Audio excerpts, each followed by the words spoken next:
Hoje vamos falar sobre os bucaneiros na vida real, entender as semelhanças e quem eles eram e o que pode ter sido inspirado para One Piece.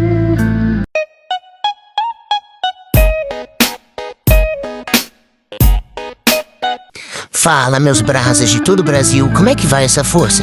Antes de mais nada, se inscreva no canal, deixe seu like, deixe seu comentário.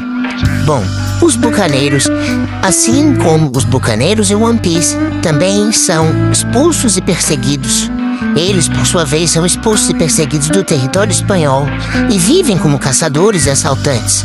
Juntam-se a grupos de escravos e cortadores de lenha do México, para que possam fugir os desertores, antigos soldados e outros que tinham sido atacados por navios espanhóis. Por isso, esse tipo de pirata tinha grande ligação com as colônias espanholas e portuguesas, principalmente na época da União Ibérica. Em meados do século XVII, a palavra bucaneiro se aplicou à maioria dos piratas e corsários que eram originais de bases das Índias Ocidentais.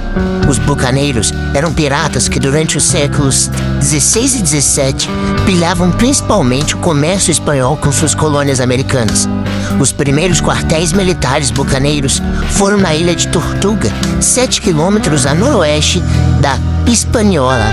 Mais tarde, os bucaneiros usaram a Jamaica para uma base das suas operações e capturam Panamá em 1671. O termo bucaneiro também se aplica às embarcações utilizadas pelos piratas corsários da região e da época. Eram em geral embarcações de pequeno porte, assimiladas em porte aos contratorpedeiros, menor que os torpedeiros, fragatas e encouraçados, possuindo assim esse nome por serem um derivativo de navio bucaneiro. E dessa forma é muito comum encontrar em textos e canções do folclore produzido nos séculos XVI, XVII e XVIII o termo bucaneiro se referindo ao navio e não só a piratas. A importância histórica dos bucaneiros permanece principalmente na influência na colônia escocesa de Darien.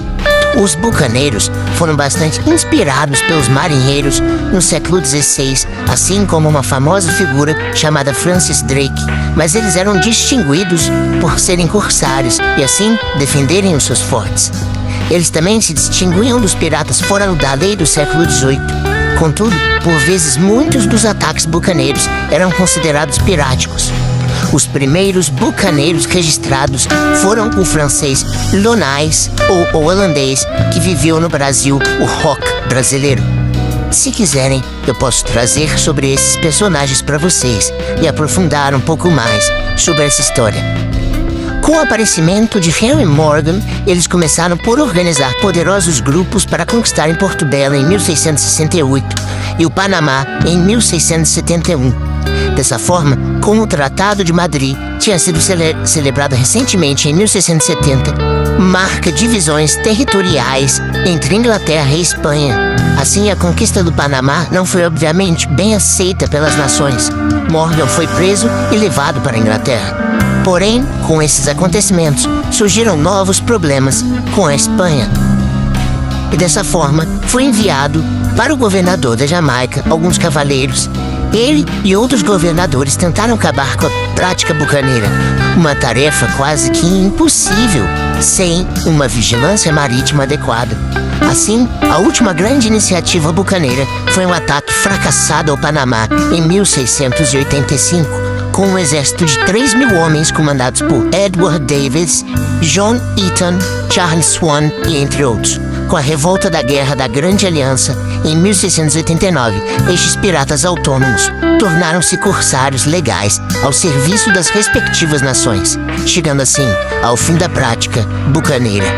Piratas foram amplamente encorajados na época de Isabel I de Inglaterra, quando a Guerra da Inglaterra pelos territórios e riquezas da Espanha se deu predominantemente no mar.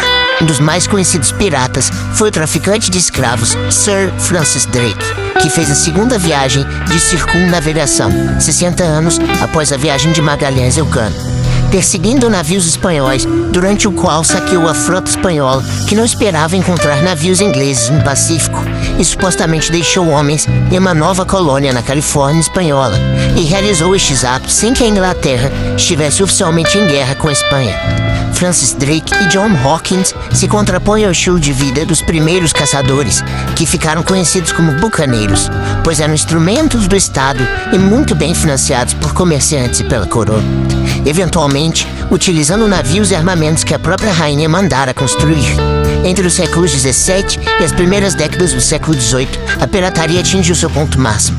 Rapidamente a palavra bucaneiro se tornou comum e no século XVII foi usada para denominar os piratas e corsários que tinham formado fortaleza nas Índias Ocidentais.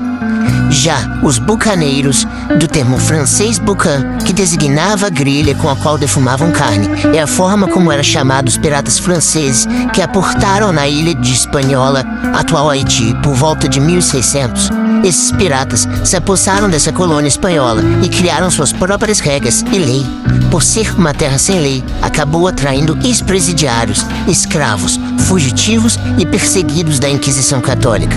E, em 1620, os bucaneiros foram expulsos da Espanha. Após isso, os piratas franceses escolheram então a Ilha de Tortuga como um novo destino. Lá, continuaram a praticar a pirataria, tendo as embarcações espanholas como seu principal alvo. Toda essa região ficou famosa pela violência bucaneira. Espero que tenham gostado de entender da onde vêm os bucaneiros na vida real. Se quiser, posso trazer algumas peças-chave e alguns personagens da época, como o rock brasileiro, o francês Loans e outros como Francis Drake, mais conhecido. De qualquer maneira, é interessante vermos que há tem similaridades, como por exemplo Kuma, o único bucaneiro atual que conhecemos, confirmado. Ele foi um escravo, ele foi um pirata e logo depois foi um corsário também. Podemos ver a similaridade. Talvez Oda tenha se inspirado não só em algumas personagens e personas passadas e vividas no nosso mundo, mas também histórias de povos e que, como um todo, influenciam personagens e a sua trama.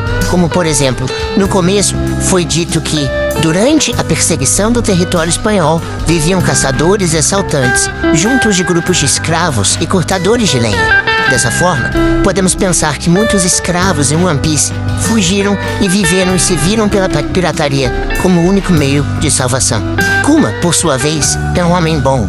Não necessariamente teria as mesmas intenções que os bucaneiros na vida real.